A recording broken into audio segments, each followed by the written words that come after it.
राम राम किसान भाई। राम राम साहब। आपका शुभ नाम बताएं, आप आए कहाँ से हैं? मैं आया हूँ उन मडवाड़ा से, धर्माराम घुमाजी जाति मेघवाल। अच्छा धर्माराम जी, कितने सालों से खेतीबाड़ी कर रहे हो? 35-40 साल चलती हूँ। खेतीबाड़ी में अब तक आपने क्या कुछ किया? खेती बाड़ी में पहला 20 मिनट खेती, अब सरकार पुटे पड़ी है, ज्ञान बताया, बीजो बताया, जल बहुत बनाविया, कोई भी सौर ऊर्जा है, बीजा है, हर एक चीज बताया ऐसा। आज से 20 साल पहले खेतीबाड़ी और आज की खेतीबाड़ी में क्या फर्क महसूस करते हो आप?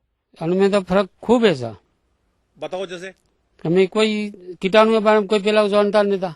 हमें लाइट लगा रहे, फपुन वो खत्म करे, वो यू करे, सरकार बहुत बनावी है, बने सब्सिडी दी है, 35,000 को दिया है, बने में कोई बूंद बूंद सिंचाई है, फुहार वाली सिंचाई है, हर एक चीज सरकार सहायता खूब दे रही है सर। अच्छा धर्माराम जी, हमारे मारवाड़ में पानी की कमी है, तो पानी की कमी को देखते हुए बूंद बूंद सिंचाई जैसी सी जो अभी खेती हो रही है इन दिनों में, आप उसके बारे में क्या कहना चाहते हो? અને આમ તો બૂંદ બૂંદ સિંચાઈ છે, બે તો હવે પાણી પીવા નહીં રહી, નથી बिल्कुल दे रहे।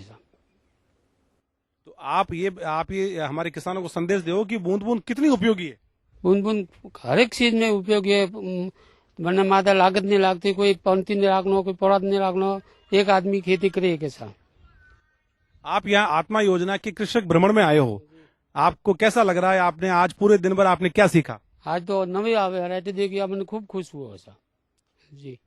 अच्छा लगा आपको? अच्छा लगा सा, वो तो मुंह खुद करनू सा, वो 4,000 फूटे में 1,000 फूटे मारे ताकत है तो करनू चाहता हूँ। ये जो आज आपने ग्रीन हाउस देखा है, ग्रीन हाउस की जो खेती देखी है, इससे आपने क्या सीखा? ये तो आज वो सीखे बारे में तो मैं देखे, मैंने सुपरवाइजर की बात करूँ जो हमारी 1,000 किलोमीटर 1,000 फुट हमारी लगाना है, कोई फूल है बीज जो है कुछ लगाना तो कम में। बागवानी का धर्माराम जी जमाना है, अब हर लोग आदमी बागवानी कर रहे हैं, फल लगा रहे हैं, फूल लगा रहे हैं, इसके बारे में आप क्या कहना चाहते हो? અને ફૂલવાડી બાગવાनी रो मोई कटे भी हमें हमारे जारे प्रदेश में देखा पड़ी वहाँ खास ही बार उसमें आगो पासो भी एरिया सा ने बागवानी में खूब फायदो है सा, कम पानी में कम वे फायदो वे सा। हमें आने में सा गुलाब लागो हो तो गुलाब कितरो फायदे सा। एक और किसान भाई से बात करते हैं, हम हैं सिरोही जिले में। राम राम साहब किसान भाई। राम राम साहब। आपका शुभ नाम बताएं, कितने सालों से खेतीबाड़ी कर रहे हैं साहब? मेरा नाम मनोहर राठी है और मैं जावाल सिरोही से आया हूँ और कम से कम हम लोग 35 साल से खेतीबाड़ी कर रहे हैं। अब तक आपका खेतीबाड़ी का सफर कैसा रहा, हमारे राजस्थान के किसान भाइयों को बताएं। अब तक सफर तो जो देसी तरीके से करते थे पहले, धीरे धीरे नई टेक्निक आती गई तो उसको हम लोग यूज करते गए। हम लोग यहाँ आए हैं जहाँ ये ग्रीन हाउस का प्रोजेक्ट लगा हुआ है और ये हमें प्रोजेक्ट थोड़ा अच्छा लगा क्योंकि इसमें गर्मी और सर्दी दोनों कंट्रोल कर सकते हैं। अब ये हिसाब से हम लोग खेती में परिवर्तन करेंगे। बहुत अच्छा महसूस किया आपने राठी साहब की अब चूंकि अब समय बदला है, तो समय बदलने के साथ हमें हमारी खेतीबाड़ी बदलनी होगी। इस बारे में आप क्या सोचते हैं? नहीं, खेतीबाड़ी बदलनी पड़ेगी क्यों पानी का लेवल नीचे जाता जा रहा है और कम भी होता जा रहा है, तो वो हिसाब से पानी को बचत करने के हिसाब से हमें ये प्रोजेक्ट में आना ही पड़ेगा। अभी इन दिनों में लाभ की खेती की एक विचारधारा को बड़ा मिल रहा है जोर, लोग कहते हैं सब लाभ की खेती करनी चाहिए, तो लाभ की खेती क्या होती है? लाभ की खेती तो जैसे फ्रूट्स है और सब्जी ले लो, और बाकी जो रूटीन खेती रहती है तो उसमें थोड़ी मेहनत ज्यादा रहती है, इनमें मेहनत भी कम रहती है और प्रॉफिट भी ज्यादा आ जाता है। आपका कहने का मतलब है लाभ की खेती यानी कि बागवानी। बागवानी करने के लिए हमारे किसान भाइयों को किस तरह से प्रयास और करने चाहिए?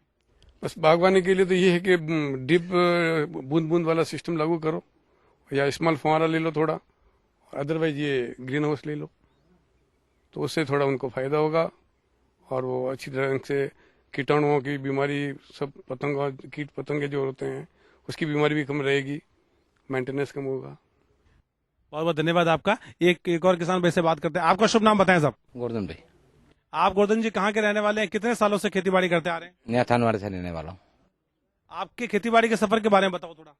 अच्छा, खेती बाड़ी सफर तो करते हैं जैसे पुराने ढंग से करते थे, क्यारा करते थे, बेल करके पानी देते थे, वो करते थे, वो ढंग से करते हैं। जैसे जैसे समय बदलता गया, जैसे जैसे सरकार ने अब जैसे सुविधा आई तो जैसे जैसे काम करते रहते हैं, तो थोड़ा थोड़ा कोई टिप कराया, वो किया, वो आगे किया, कोई हद बनवाया, कोई किया, ऐसा करके थोड़ी सब पाइपलाइन वगैरह करके पानी का बचाव करते हैं।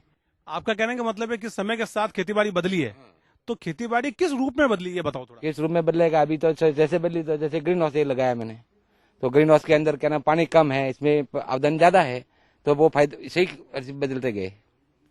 एक और बात बताओ, अभी वाले समय को यांत्रिक युग कहते हैं, मशीनी युग कहते हैं। अब खेतीबाड़ी में भी मशीनों का, नई नई मशीनों का हुआ है जन्म, तो इस बारे में क्या कहेंगे? तो लेबर साहब इतनी महंगी है कि क्या नाम, मतलब काश्तकार को पूरा ही नहीं होता है। इसीलिए मशीनों का उपयोग नहीं करे तो बाकी काम ही नहीं चल सकता है आगे। मशीन के उपयोग होते ही तो आगे चल सकते। जैसे ट्रैक्टर है वगैरह, तो ट्रैक्टर से खड़ाई हो जाती है, पहले बैलों से खड़ाई करते थे। जैसे मजदूर है, अभी काटने वाली मशीन भी आई है, तो एक से काटो, बाद में इकट्ठा कर लो। जैसे जैसे ऐसे तो करते हैं तो थोड़ा कुछ बचता है।